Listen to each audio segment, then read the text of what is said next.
Just when you think this tale is all about charm and romance, the reality hits hard. One moment changes everything as the truth about a life-altering illness comes to light. Oh my god. Oh my god! Hey folks, Maya here. Heads up, there are spoilers ahead, so grab your snacks and let's dive into today's story.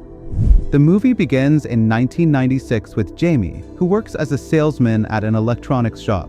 He's really good with customers and knows how to sell, but he is a playboy who is having an affair with his boss's wife. The boss finds out and Jamie is fired. At home, he's having dinner with his family. His younger brother, Josh, has just sold his medical company for $35 million, and they're all celebrating. Jamie's parents are doctors, and they're worried that Jamie is now jobless. However, Jamie plans to work as a drug rep for Pfizer. His brother has some connections, and pretty soon Jamie is attending a 6-week training convention. He learns how to quickly convince his clients and even learns about different medicines. He's assigned to Ohio, where he will be selling Zoloft and another medication. On the first day of his new job, he meets his superior, Bruce, who tells Jamie that they have to meet their quotas or they won't get paid. Jamie starts the job outside the clinic, trying to talk to doctors while it's raining heavily, but no one is listening to him. They go to different clinics later on, but they're not having much luck. That's when Bruce tells Jamie about Trey, who sells Prozac.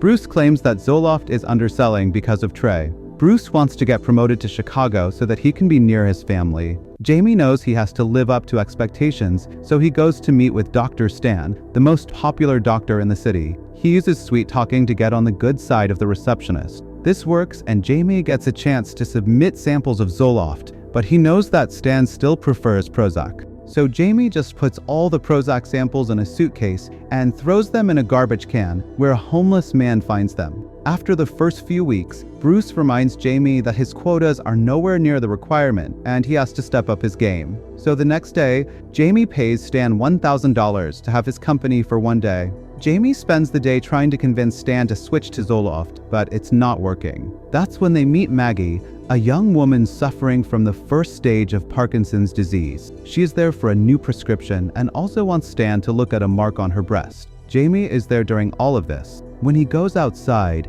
Maggie hits him for staring at her breast while pretending to be a doctor. Jamie apologizes to her and asks her out for coffee, but she says no. However, Jamie isn't giving up and he asks Stan's receptionist for Maggie's number. The receptionist is sleeping with Jamie, so she gives him the number. Jamie is writing down the number when the doorbell rings. Josh is at the door, and he says that his wife kicked him out because she wants a divorce. Jamie asks his crying brother to calm down. He then calls Maggie and asks one more time for a cup of coffee. She agrees and asks him to meet her at a cafe where she works. During their first meeting, Maggie makes it clear that she isn't interested in a relationship, and she doesn't want to have small talk either. She likes casual dating and invites Jamie to her home. They have a rather romantic evening. Maggie wants to keep it casual, so from then on, they have a wild romance where they see each other pretty much every day. Jamie is happy, and one day he is about to throw Prozac samples in the garbage when Trey catches him and punches him in the stomach. Jamie goes down on the ground, and he's in excruciating pain while Trey tells him to stay away from his business. Jamie tries to punch Trey in the face, but ends up hurting his own hand.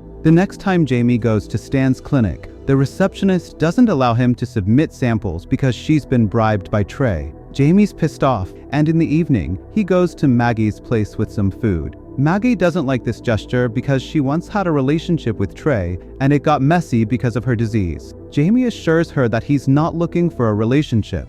They try making love, but Jamie isn't getting excited, so they just spend the night sitting on the couch. They are talking about their past when Maggie tells Jamie about a new intimacy drug that Pfizer is releasing. This news gets Jamie excited. After spending the night, Jamie is getting ready to leave in the morning, and Maggie is struggling to open a packet of breakfast. Her disease is getting worse, and she tells Jamie that she doesn't want to see him again because he is getting too involved in her life. Jamie doesn't know how to respond, so he just leaves. That night, he is going to a party when he asks Bruce about this new intimacy drug. Bruce explains how the drug is revolutionary, and it's called Viagra. Jamie knows he can easily sell such a drug, so he wants Bruce to get the contract for it. At the club, Jamie meets Stan and Trey. Stan is looking for a date, and he's asking Jamie for some advice. They start talking about Maggie, and this makes Trey mad. When Trey leaves, Jamie hooks Stan up with some girls. However, he soon goes home and calls Maggie, who still doesn't want to see him. So the next day, Jamie goes to the bus station where Maggie is going to Canada with a lot of senior citizens to buy medicine. She says that she's going to return by the next evening. So Jamie waits for her at the bus stop. When the bus doesn't arrive on time, Jamie ends up sleeping in his car. The next morning, Maggie gets to the bus stop and she is amazed to see Jamie standing there. She knows he really likes her because he stayed there all night waiting for her. So she starts seeing him again. Jamie's luck gets better and better as he also gets the contract for Viagra. The drug is extremely effective and Jamie is selling it to everyone he can find. Even the doctors are chasing him for supply and Jamie is making a lot of money in the process. However, one day Maggie notices that Jamie is exaggerating his sales to his mom. She realizes that Jamie has an inferiority complex and doesn't give himself any credit, so she tells him that he is not only a really charming and handsome man, but also a very smart one. One night, Jamie is at a company party where many girls are hitting on him and they're all talking about Viagra. That's when Jamie realizes something and goes straight to Maggie's apartment. He wants to say something, but he starts having a panic attack and Maggie has to help calm him down. She doesn't know what's wrong, so Jamie explains how he's in love with her. He says that he has never fallen in love with anyone in his life, so it is a new feeling for him and he's extremely nervous. Maggie finds this to be cute, so she hugs him. Maggie is a professional photographer, and one day she's trying to crop a picture, but can't handle the scissors. She doesn't even have her meds on hand. Meanwhile, Jamie meets up with Stan, who's injecting himself with vitamins. Stan is grateful to have Jamie as a supplier for Viagra, but Jamie wants Stan to adopt Zoloft as well. Stan doesn't want to do it, but he has no choice, so he agrees. Jamie is happy, and he goes to Maggie's place to celebrate and finds out that she has been drinking a lot. She doesn't look too good and tells him that her disease is acting up. She's tired, and in her frustration, she tells Jamie that he shouldn't date her just for the sake of dating a sick girl. She's getting her frustration out on Jamie, and he just gets up and leaves. But Maggie drops something and starts crying, so Jamie comes back and takes her in his arms. He decides to take Maggie to a conference in Chicago because she could use some traveling. Maggie finds out about a seminar for people struggling with Parkinson's. She listens to all the people who are struggling with this disease, and they are giving tips to others on how to live their lives to the fullest. Jamie also goes to see the conference, and there he meets a man whose wife has been struggling with it for the last 40 years.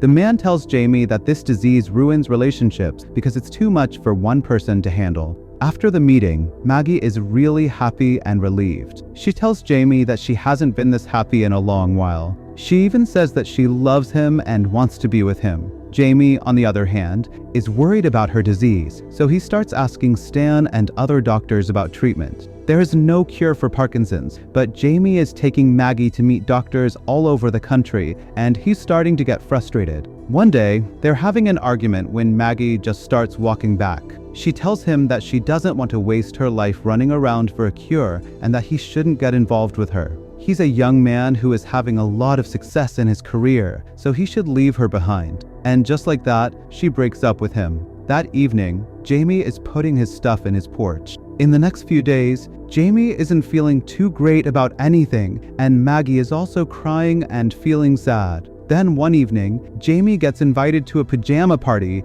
and he takes Josh with him. There, he meets Stan, who tells Jamie that the medical industry is a rough business where you don't earn too much. Jamie then hooks up with some girls, but all of a sudden, he starts having a reaction to the Viagra. He is in extreme pain, and Josh has to drive him to the hospital for treatment. It is in the emergency room when Jamie finds out that he has been promoted to Chicago. A few days later, he is going to a restaurant where he sees Maggie with another guy. He knows that she isn't happy, but she tells him to stop pursuing her. They also meet Bruce, who tells Maggie about Jamie's promotion at dinner. Jamie finds out that Bruce wasn't promoted. Instead, he has to stay in Ohio, and this makes Jamie mad. Then one day, he is packing up his things when he finds the tape. He plays it and sees Maggie talking about how happy she is with Jamie. That's when he realizes what he's leaving behind. He goes looking for Maggie at her job and finds out that she's going to Canada. He follows the bus route and eventually catches up with the bus and asks Maggie to stop it. He gets on the bus and wants to have a chat with her. He tells her that she is the only person in the world who made him feel complete and happy, so he meets her in his life. She doesn't want to be a burden on him, but Jamie says all relationships have problems and they will deal with them. A few months later, Jamie is telling Maggie that some decisions in life are spontaneous, just like his decision to leave his job and apply to med school. The film ends with Jamie telling Maggie how his life didn't have any meaning, but it all changed after he met her. So that's it. If you enjoyed this movie, share your thoughts in the comments section below. And don't forget to check out the recommended movie on your screen right now. Watch it and join Mahi's movie recaps.